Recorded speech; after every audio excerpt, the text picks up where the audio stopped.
Para comentar sobre as recentes movimentações da estatal, converso agora com o Paulo Feldman, que é professor da FIA Business School. Seja bem-vindo à nossa programação. Um prazer tê-lo por aqui, professor. Bom dia, Gabriel. Muito obrigado pelo convite. É um prazer estar aqui novamente com você. Os Correios são talvez a cara dessa crise porque acabaram de pedir 20 bilhões de reais de financiamentos para manter a operação. Não recebem, por exemplo, subvenções, então precisam custear pedindo dinheiro emprestado a mercado. Mas o problema talvez seja bem maior, como a gente tem aí várias estatais dando muito prejuízo recentemente. Quando a gente olha para este caso dos Correios, professor, há clareza de como chegamos até aqui, como que os Correios deram 4 bilhões e meio de prejuízos em apenas 6 meses neste 2025? Sim, Gabriel, veja, os Correios são um problema muito antigo, não é de agora.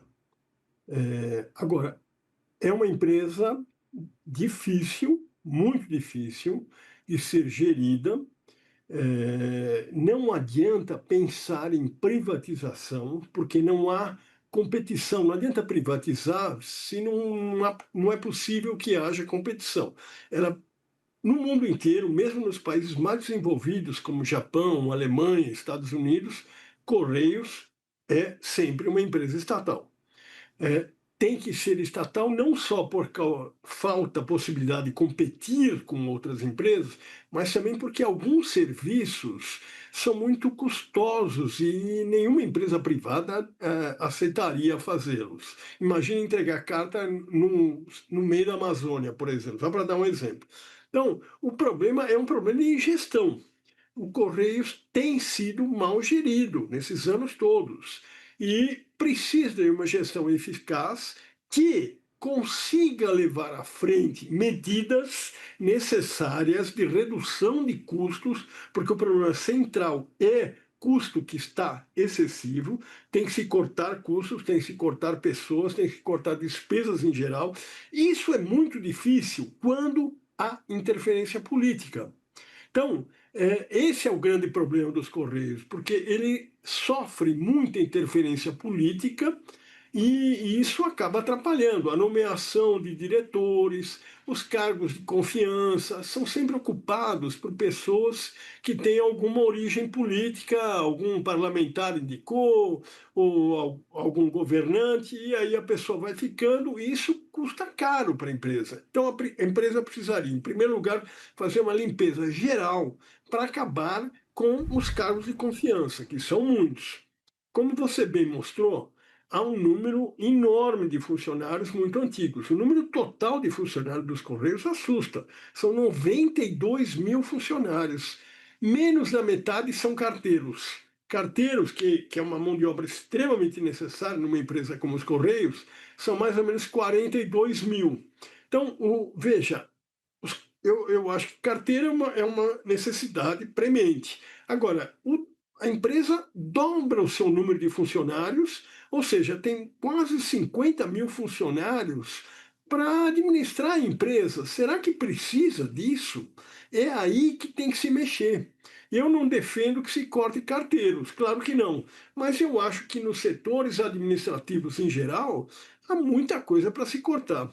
Além disso, os Correios poderiam desempenhar novas funções.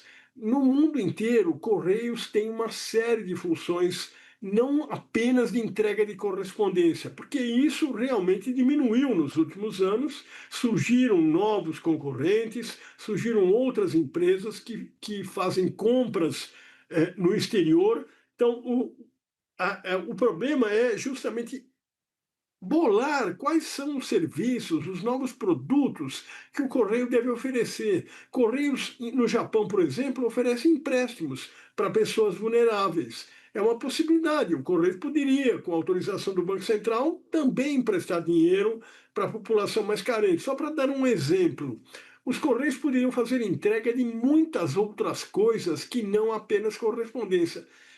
Há países onde os Correios assumiram a responsabilidade por entrega de comida, que nós temos aqui no Brasil. grandes empresas fazendo entrega de refeições, que são, em geral, empresas internacionais. Por que o Correios não poderia entrar nesse negócio?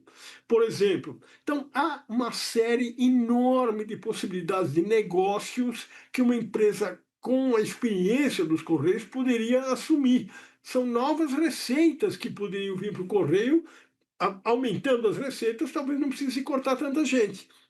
Mas, de qualquer jeito, eu acho difícil que o Correio consiga ser saudável com esse número enorme de quase 100 mil funcionários.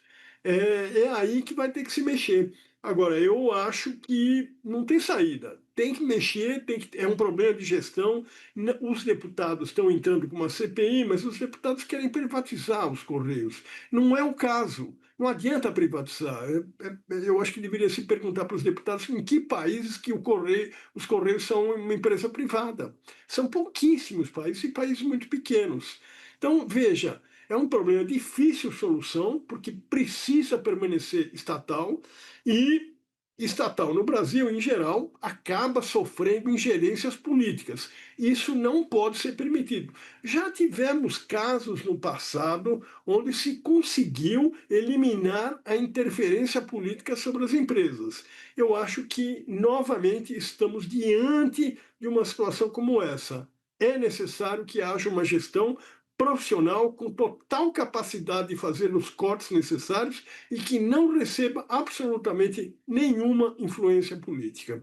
Inclusive, em 2023, nós temos a lei das estatais que protege, em parte, essas estatais de indicações políticas, mas a lei caiu parcialmente, alguns vetos foram feitos ali, alguns trechos foram suspensos por decisão do Supremo Tribunal Federal, e aí a gente teve várias e várias indicações políticas recentes nas estatais. Você menciona utilizar a estrutura dos Correios para outros negócios, está no plano de reestruturação. A partir de 2027, quando eles conseguirem tirar a corda do pescoço, buscar novas iniciativas, novos negócios para aproveitar a estrutura dos Correios.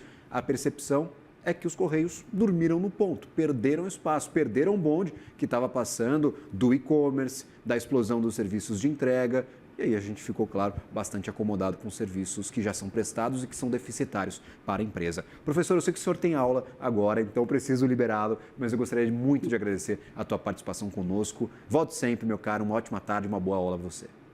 Obrigado, eu agradeço o convite e eu concordo plenamente com o que você falou, tá? E esse plano que foi apresentado é muito vago.